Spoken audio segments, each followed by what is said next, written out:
हाय दोस्तों, आज जो वीडियो मैं देखने वाली हूँ वो video south global meeting Bharat में हो रहा है दोस्तों।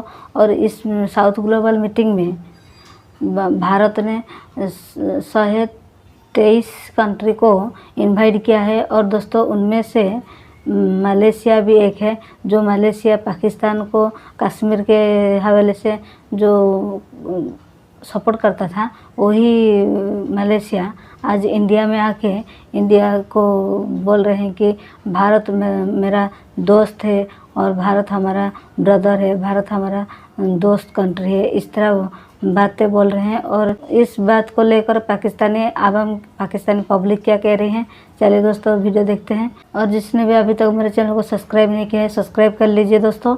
चलिए वीडियो शुरू करते हैं।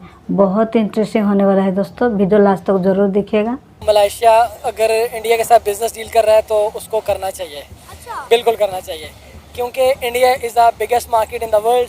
ये तो हम पाकिस्तानियों के जहन में डाल के इंडिया आपका दुश्मन है और इस तरह सब कुछ करके हमें इतना कोलैप्स कर दिया और जंगें लड़ाने के लिए और इसके लिए अगर हम नेबर्स के साथ अपने रिलेशन अच्छे नहीं रखेंगे हम कभी भी ग्रो नहीं कर सकते हैं। मैं तो अप्रिशिएट करता हूँ मलेशिया को और दुबई को, जो लोग इनसे रिलेशन कर रहे हैं, बिजनेस कर रहे हैं और तो ग्रो कर रहे हैं। 1970s में 80s में जो हम मुस्लिम ब्लॉक बनाने की बात करते हैं, लेकिन अभी डायनामिक्स चेंज हो चुके हुए हैं। हर कोई प्रैग्मेटिज्म को देखता है। तो इसमें जब मैं ये बात करता हूँ कि पाकिस्तान को प्रैग्मेटिक फॉरेन पॉलिसी बनानी चाहिए, इसका ये हरगिज़ मतलब नहीं कि हम दोबारा से सिर्फ इंडिया को सेंटर करें। इसका ये मतलब नहीं होता। ये फिर हम अलाइंड की तरफ जाएंगे कि अभी हम ये देख रहे हैं पाकिस्तान को कोई भी नहीं पूछ रहा है। Good relation with Russia, they have good relation with USA as well. हर कंट्री इंडिविजुअली मुस्लिम कंट्री होने के साथ साथ उन्होंने अपनी कंट्री का इकोनॉमिक सेक्टर भी देखना है, उस चीज़ को भी डेवलप करना है। तो इंडिया इस टाइम वर्ल्ड में अगर आप देखें एक आईबॉल है, ना सिर्फ अपने सब कॉन्टिनेंट के लिए, यूरोप के लिए, इवन अमेरिका के लिए भी इस टाइम जो है ना India in top of the list है। मलेशिया के वजीर आजम अनवर इब्राहिम 3 रोजा दौरे पर भारत पहुंच चुके हैं,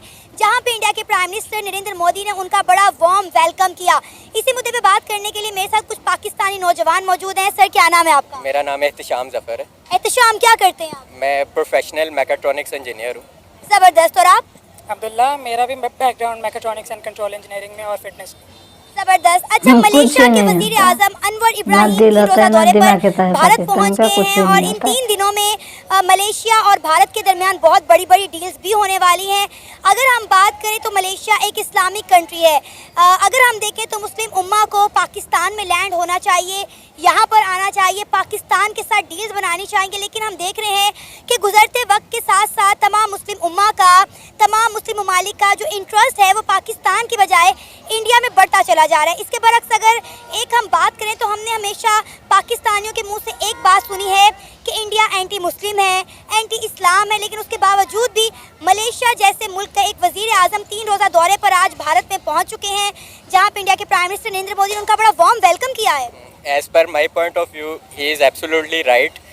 उसकी रीज़न मैं इस कॉन्टेक्स्ट में दूंगा कि I am big fan of Machiavelli, who is a political philosopher. और उसकी नज़र में फॉरेन पॉलिसी के जो पैरामीटर्स डिफ़ाइन है, उसमें जो रूलर है उसको इस तरह डिफ़ाइन किया हुआ है कि a ruler can not and must not honour his words. So in current perspective जो हम प्रैग्मेटिक फॉरेन पॉलिसी देखते हैं, उसके डायरेक्टिव्स में सबसे पहले यही चीज़ शामिल होती है कि सबसे पहले नेशनल इंटरेस्ट को देखा जाता है, क्योंकि everything is going to secularism. इसका ये मतलब हरगिज़ नहीं है कि मैं एंटी मुस्लिम कोई बात कर रहा हूँ। I am just talking about pragmatic foreign policy. तो वो उसके तहत जा रहे हैं तो there is no like harm in it. So he is promoting his country's objectives और उन मोटिव्स को लेके चल रहा है। और नंबर 2 मैं ये कहूँगा कि उनको देखते हुए, मलेशिया को देखते हुए, मुस्लिम कंट्री है सारा कुछ, हमें भी कुछ इस तरह का स्टेप अपनी फॉरेन पॉलिसी में लेने चाहिए कि हम भी प्रैग्मेटिक फॉरेन पॉलिसी की तरफ जाएं, बजाय इसके कि हम कोई इंक्लाइंड डिसीजन लें किसी की तरफ के सारा कुछ है। हाँ, हमारे पास दूसरे प्लेटफॉर्म्स हैं जहाँ पे हम एज आ प्रेशर ग्रुप हम अपना इन्फ्लुएंस एक्सर्ट कर सकते हैं। उसमें मतलब डिफरेंट प्लेटफॉर्म्स हैं, OIC है या और भी है आपके पास, गल्फ स्टेट्स को अगर मिला दें तो उधर हम कर सकते हैं। इसके अलावा यूनाइटेड नेशन भी है। लेकिन फॉरेन पॉलिसी मेरे ख्याल में प्रैग्मेटिक होनी चाहिए and which he is doing, so he is doing very right. Gulf ने तो ऑलरेडी पाकिस्तान का बायकॉट करना शुरू कर दिया। आप माशाल्लाह पाकिस्तान का फ्यूचर हैं, पढ़े लिखे नौजवान हैं। आपको पता होगा कि जितने भी इस्लामी ममालिक हैं जो हमें करीब लगते हैं, सऊदी अरेबिया की बात करें, ईरान, इराक की बात करें, हम UAE की बात करें, तो किस तरह वो पाकिस्तान का बायकॉट कर रहे हैं, पाकिस्तानियों को आइसोलेट कर रहे हैं। प्रैग्मेटिज्म को मद्देनज़र रखते हुए अगर हम देखें, उनकी जितनी भी स्टेट्स हैं हमारे पास, मतलब हमारी नज़र में स्ट्रेट ऑफ मलाक्का है, स्ट्रेट ऑफ हॉर्मोज है, उधर जितनी भी ट्रेड होती है चाइना की, यूरोपियन कंट्रीज़ की, वो उन चीज़ों को मद्देनज़र रखते हैं। वो उन ऑब्जेक्टिव्स को सामने रखते हुए कि उनके कितने इंसेंटिव्स मिल रहे हैं, दे डोंट केयर कि हमारे पाकिस्तान के साथ वो मुस्लिम उम्मा, क्योंकि ये it's a very subjective thing, right. हमारे पास और प्लेटफॉर्म्स हैं, लेकिन अगर हम जब फॉरेन पॉलिसी की बात करते हैं तो we need to like consider other aspects as well, जो कि गल्फ स्टेट्स कर रही हैं। मतलब वो एक अलग चीज़ है, हम उनको ब्लेम नहीं कर सकते कि वो मुस्लिम उम्मा का बाइकआउट, मुस्लिम उम्मा का नहीं पाकिस्तान का बाइकआउट इसलिए इस तरह से कर रहे हैं because they are prioritising their objectives which is like very right. देखिए, जब तमाम ममालिक अपनी प्रायोरिटीज़ को देख रहे हैं, अपने मुफाद को देख रहे हैं, तो हमें क्यों अपना मुफाद नज़र नहीं आ रहा? जब हर मुल्क अपना मुफाद देखते हुए इंडिया के साथ ताल्लुकात बेहतर कर रहा है। अभी रिसेंटली ये खबर आई कि इंडिया जो है ग्लोबल साउथ समिट होस्ट कर रहा है। 123 ममालिक को इंडिया ने इन्वाइट किया, पाकिस्तान उस समिट का हिस्सा नहीं था। हम अगर G20 की बात करें, G5 की बात करें, पाकिस्तान उसका भी हिस्सा नहीं है। जितने भी इंटरनेशनल फर्म हैं, आपको कभी भी पाकिस्तान वहाँ पर नज़र नहीं आएगा। इसका मैं इसको यही तो बता चुका हूँ, जो एक हमारी, अगर हम we go back to history, अगर हम देखें तो हमारी अलाइंड फॉरेन पॉलिसी थी 1970s में, 80s में, जो हम मुस्लिम ब्लॉक बनाने की बात करते हैं। लेकिन अभी डायनामिक्स चेंज हो चुके हुए हैं, हर कोई प्रैग्मेटिज्म को देखता है। तो इसमें जब मैं ये बात करता हूँ कि पाकिस्तान को प्रैग्मेटिक फॉरेन पॉलिसी बनानी चाहिए, इसका ये हरगिज़ मतलब नहीं कि हम दोबारा से सिर्फ इंडिया को सेंटर करें, इसका ये मतलब नहीं होता। ये फिर हम अलाइंड की तरफ जाएंगे कि अभी हम ये देख रहे हैं उन्होंने किया। They have good relations with Russia, they along with good relation with Russia, they have good relation with USA as well.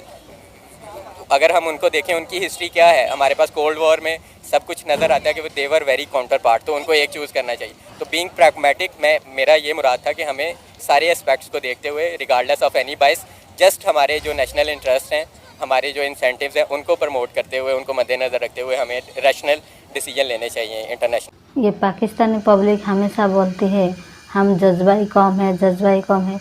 जज्बा किस पे आप लोग जज्बा रखते हैं? किस में आप लोग जज्बा दिखाते हैं? आप लोग इसमें जज्बा दिखाना चाहिए जो आपके यहाँ बाढ़ आ रहा है, उसको, उस पानी को बांध के रोक के उसमें से बिजली निकल के सारे पाकिस्तानियों को बिजली प्रोवाइड कर, इस चीज़ से आप जज्बा रखना चाहिए। और जज्बा इस चीज़ पे रखना चाहिए जो कि हर कंट्री के साथ आप लोग अच्छे ताल्लुकात के लिए आप जज्बा रखना चाहिए। और आप जज्बा इस चीज़ से रखते हैं, वो सब कुछ छोड़ दो।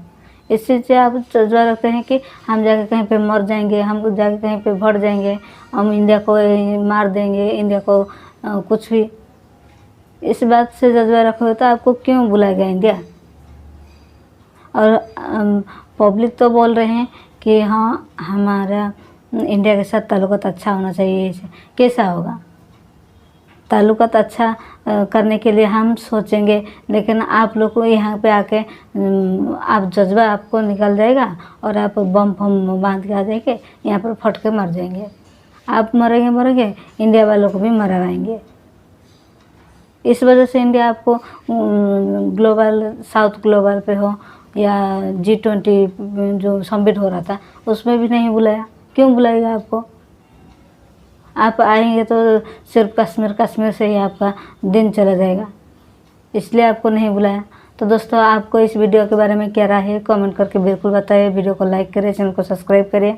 चलिए दोस्तों, फिर मिलते हैं नेक्स्ट वीडियो पे, तब तक के लिए बाय बाय।